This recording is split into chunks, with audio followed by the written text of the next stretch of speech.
અમે તો સરકારી નોકરી વાળા હો, અમે તો ધંધા વાળા હો.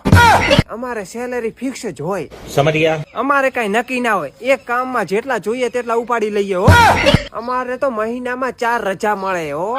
અમે તો ખુદની મરજીના માલિક, અમારે જ્યારે જોઈએ ત્યારે રજા પાડી દઈએ હો. અમારે તો માત્ર ને માત્ર સવારે 8 વાગ્યા થી 5 વાગ્યા સુધી જ નોકરી હોય.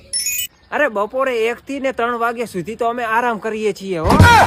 અમારે આ નોકરીમાં મંદી ના આવે હો. અમારે ધંધાવાળા ને મંદી નો ફરક ના પડે હો. અમારે કોમ ધંધો હેડ્યો જ જાય હો.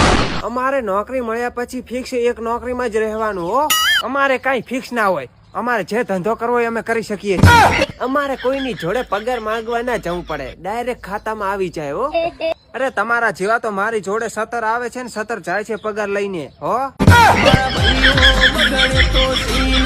અમે તો સરકારી નોકરી વાળા હો, અમે તો ધંધા વાળા હો. અમારે સેલેરી ફિક્સ